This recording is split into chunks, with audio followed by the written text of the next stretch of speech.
يوم تجد كل نفس ما عملت من خير محضرا وما عملت من سوء تود لو أن بينها وبينه أمدا بعيدا ويحذركم الله نفسه والله رؤوف بالعباد۔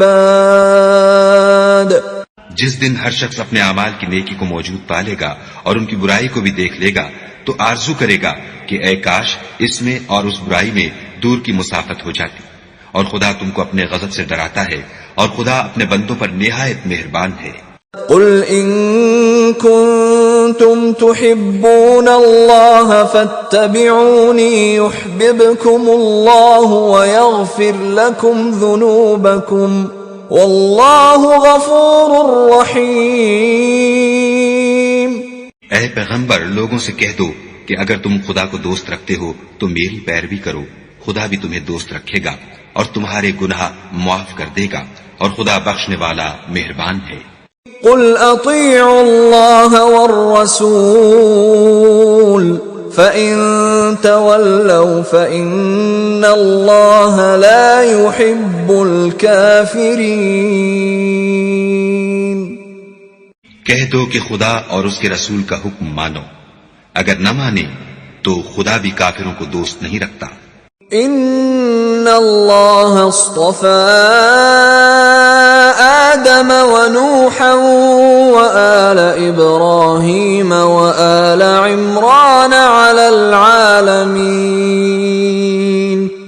خدا نے آدم اور نوح اور خاندان ابراہیم اور خاندان عمران کو تمام جہان کے لوگوں میں منتخب فرمایا تھا۔ ذریۃ بعضها من بعض واللہ سمیع علیم۔ ان میں سے بعض کی اولاد تھے اور خدا سننے والا اور جاننے والا ہے۔ اذ قالت امرأة عمران رب انی نذرت لك ما في بطني محررا فتقبل مني انك انت السمیع العلیم۔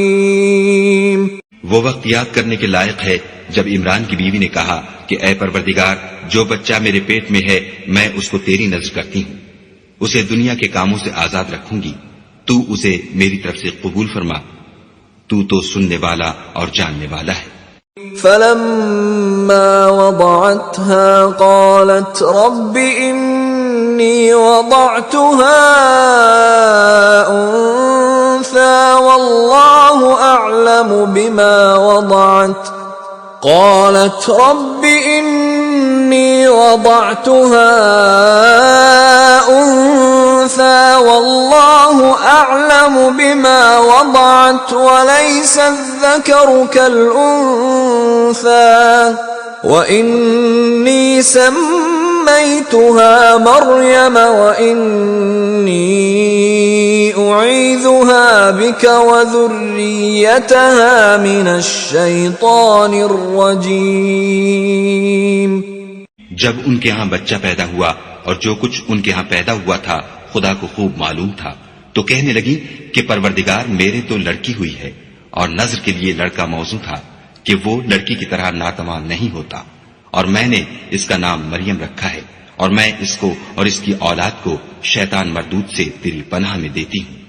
فتقبلها ربها بقبول حسن وأنبتها نباتا حسنا وكفلها زكريا كلما دخل عليها زكريا المحراب وجد عندها رزقا قال يا مريم أنى لك هذا قالت هو من عند الله ان اللہ یرزق من یشاء بغیر حساب۔ تو پروردگار نے اس کو پسندیدگی کے ساتھ قبول فرمایا اور اسے اچھی طرح پرورش کیا اور زکریا کو اس کا متکفل بنایا۔ زکریا جب کبھی عبادت گاہ میں اس کے پاس جاتے تو اس کے پاس کھانا پاتے۔ یہ کیفیت دیکھ کر ایک دن مریم سے پوچھنے لگے کہ مریم، یہ کھانا تمہارے پاس کہاں سے آتا ہے؟ وہ بولی، خدا کے یہاں سے آتا ہے، بے شک خدا جسے چاہتا ہے بے شمار رزق دیتا ہے۔